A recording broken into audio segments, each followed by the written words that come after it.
Hello guys, അപ്പോൾ ഇന്നത്തെ video എന്ന് പറയുന്നത് ഒരു get ready with me for A പുറത്ത് പോകൽ. എങ്ങനെയുണ്ട് എൻ്റെ ഔട്ട്ഫിറ്റ്? അടിപൊളിയല്ലേ? ഇത് രണ്ടും കൂടെ കോംബോ ആണ്. ഞാൻ സ്റ്റുഡിയോന്ന് വാങ്ങിച്ചാണേ. അപ്പോൾ നമുക്കിനി ഒരുങ്ങാൻ തുടങ്ങാം.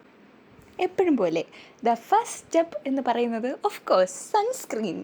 അപ്പോൾ ഞാൻ ഇവിടെ എടുക്കുന്നത് നമ്മുടെ അക്വലോജിക്കയുടെ 2 സൺസ്ക്രീൻ. നമ്മളന്ന് buy one get one free വാങ്ങിച്ച അതേ സാധനത്തിന് ഞാൻ 2 കൂടെ മിക്സ് ചെയ്താണ് ഗൈസ് ഇരുന്നത്. കുറച്ച് SPF കൂടുതലിരിക്കട്ടെ. പിന്നെ ഇട്ടത് ഒരു ഗ്ലോ റേഡിയൻസ് ക്രീമാണ്, ഓസോണിൻ്റെ ഫൗണ്ടേഷനല്ല, ഒരു 2-in-1 ക്രീമാണ്. 2 പടിക്ക് 1 പക്ഷി അല്ല, 1 പടിക്ക് 2 പക്ഷി അങ്ങനെയല്ലേ. പിന്നെ ബ്ലഷായി. പിന്നെ ഇതെല്ലാം ഒന്ന് സെറ്റായിരിക്കാൻ വേണ്ടിയിട്ട് ഒരു സെറ്റിംഗ് സ്പ്രേ കുറച്ചൊന്ന് അടിച്ചു. ഈ സെറ്റിംഗ് സ്പ്രേ എന്ന് പറയുന്നത് ലാസ്റ്റ് അടിക്കാനുള്ള ഇതല്ലേ എന്നല്ലേ നിങ്ങളുടെ മനസ്സിൽ, അത് തന്നെയാണ്. പക്ഷേ ഈ ഫൗണ്ടേഷനൊക്കെ അപ്ലൈ ചെയ്തിട്ടൊന്ന് അടിച്ചു കഴിഞ്ഞാൽ വളരെ നല്ലതാണ്. ഇല്ലെങ്കിൽ മേക്കപ്പ് എല്ലാം വലിച്ചു പോകും. അതിനുശേഷം ഐലൈനറായി, പൊട്ടായി. പിന്നെ അടുത്തത് ലിപ്സ്റ്റിക് ഇവിടെ ഞാൻ 2 ഷെയ്ഡ് മിക്സ് ചെയ്താണ്ടിരുന്നത്. ഷെയ്ഡൊന്നും ചോദിക്കരുത്, എനിക്കറിഞ്ഞൂടാ. സോനമാർ, ലക്ഷ്മി, ശരണ്യ, എങ്ങനെയുണ്ട് എൻ്റെ ലിപ്സ്റ്റിക്കിൽ? ഇപ്പോൾ കുറച്ചുകൂടി ഇമ്പ്രൂവ് ആയിട്ടില്ലേ? നിങ്ങളത് പറയേണ്ടത് കമൻറ്റ് ചെയ്യൂ കേട്ടോ.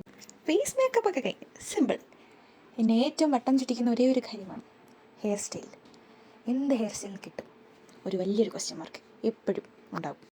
പിന്നെ അവസാനം ഞാനൊരു തീരുമാനത്തിലെത്തി. ഇങ്ങനെ അങ്ങ് കേട്ട് ലാസ്റ്റ് ഒന്നുകൂടെ സെറ്റിംഗ് സ്പ്രേ ഒക്കെ അടിച്ചിട്ട് ഞാൻ പോവുകയാണ്. എവിടെയാണ് പോകുന്നതെന്ന് ഞാൻ അടുത്ത വീഡിയോയിൽ പറയാം. അതൊരിക്കും ബൈ.